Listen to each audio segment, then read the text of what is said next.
So it wasn't even my plan to go to this school. I just passed it by accident. Then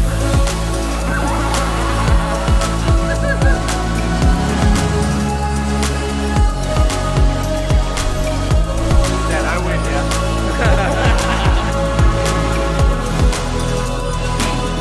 Check it. The day starts at 5 a.m. and dalam sabrang lor. It's my 4th day at the homestay and I'm starting to get used to the routine. She makes the coffee in the morning, either Robusta or Arabica, that has been grown on the nearby Menoreh mountains, and she makes it to perfection like every day. But the day doesn't really begin until we've had our coffee and a small chat. But like the owner Om Uki always says, his house is like a melting pot for adventures and riders, and today is no different. The Italian Milo and his Indonesian girlfriend Monica has been staying for the night, and they are also adventurers traveling Indonesia on a motorcycle. But this morning I decided to go for a walk, to get some exercise and to explore the neighborhood.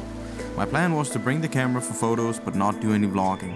But the ambience and the feel quickly changed my mind, as I felt like it was too good not to share. And I also quickly realized that my power walk would have to be another day, as the curiosity of the locals seemed to slow my walking pace just a bit. Yeah. I then met a guy who insisted I came into his house to see his homemade masks. See you later, alligator.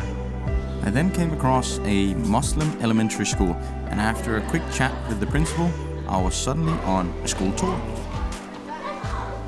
Sukses, sukses, yes.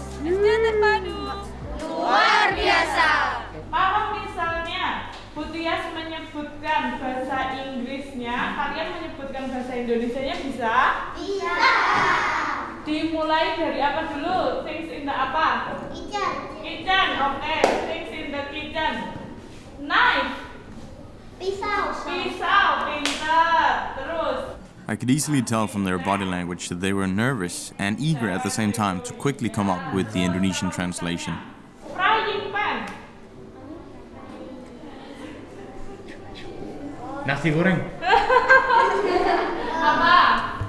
I was surprised to learn that the children only have one English class of 30 minutes per week. But one thing that surprised me even more was the price of admission, only 250,000 rupiah per month. And even though I had taken away some focus from class, I felt honored to be the first European to ever visit their school. Dada. So it wasn't even my plan to go to this school. I just passed it by accident, and then a few hours later I've been visiting all the classes, saying hi to a ton of children, telling my story in Bahasa, and I can just feel that my Indonesian is getting better and better, and they get so excited when I say a few words in Jawa.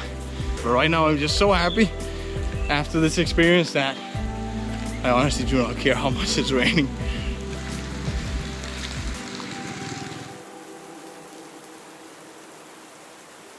Another good day had quickly passed in Muntilan, and for dinner I suggested we all sat down together and had dinner around the dining table. Uki's family will rarely sit together around the table like this unless it's a special occasion. I'm the owner of the house. Usually in Java, the first one should be the guest. Okay. So this, We should take the first one. yeah. But something that's very different from my culture is that Indonesians still eat with their hands. And why is that?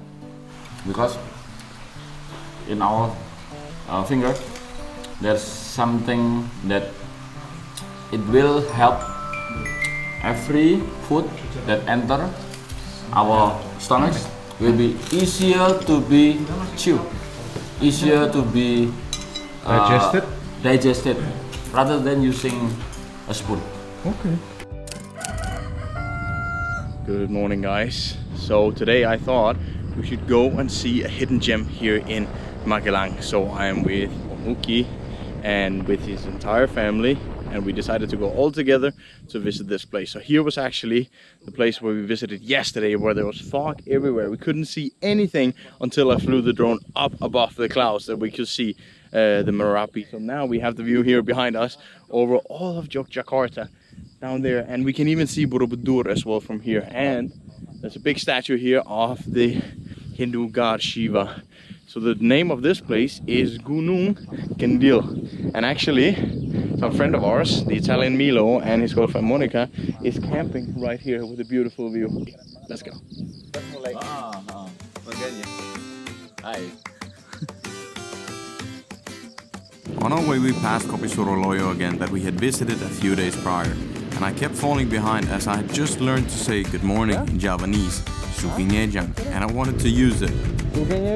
But in Java, all names usually have a meaning, so I wanted to know, what was the meaning of our destination today?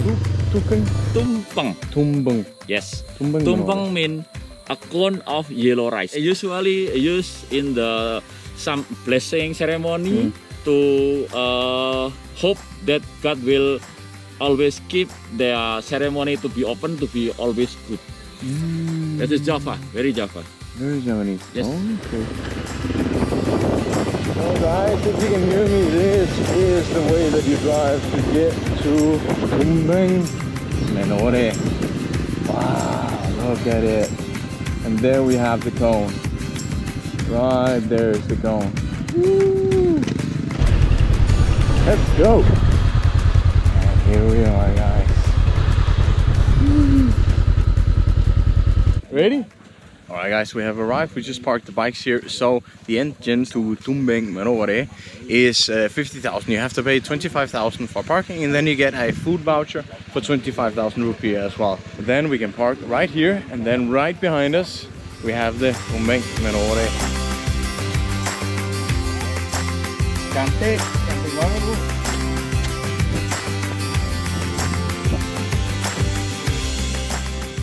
So guys, they even have a homemade elevator that you can use if needed, if you're not good walking or if someone is in a wheelchair. And if they can get all the way up here in a wheelchair, then you can use this. Oh. I have to get the drone in the air. Okay, wait for it, wait for it. Check it.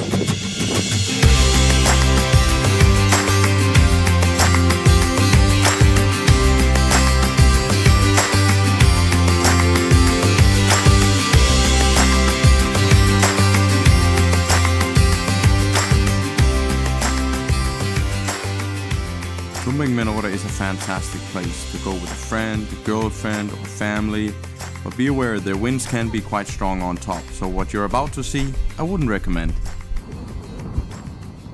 Whoa, that's cool. I'm pretty sure it didn't go over though. It did go over. Yeah, who needs 2 gloves? So, after losing my glove, we decided to head down to get something to eat. Alright guys, so we're just gonna get some lunch here, and like I mentioned before, it's 50,000 in total, 25 for the parking, and then 25 that you have to spend towards food.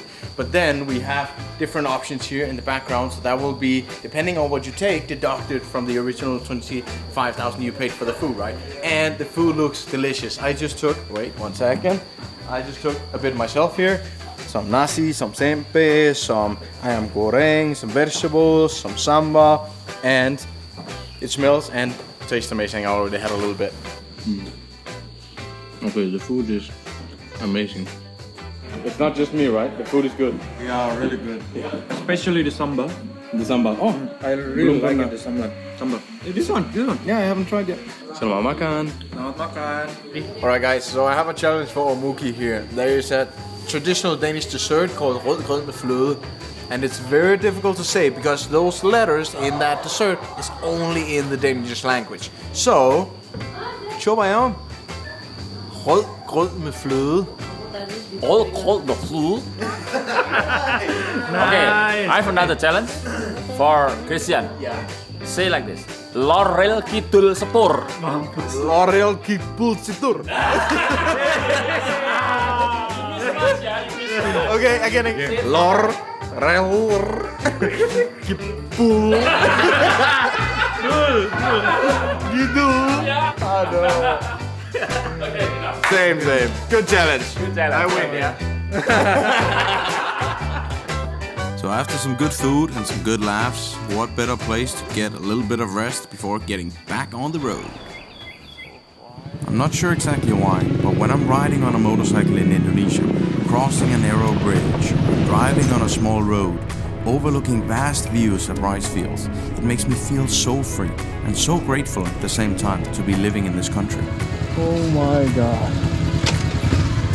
Isn't this just amazing? Jesus Christ.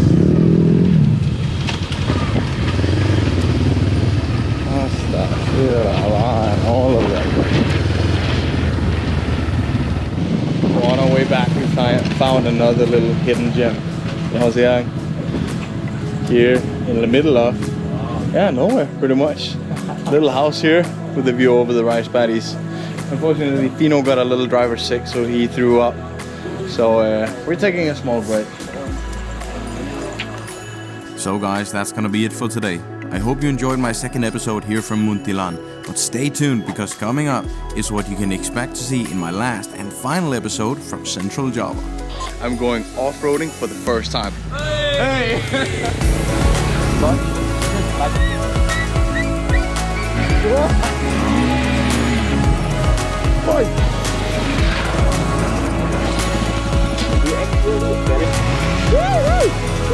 Whoa, this is so cool. Woo! Fast learner, yeah? Yeah, and quite often going down.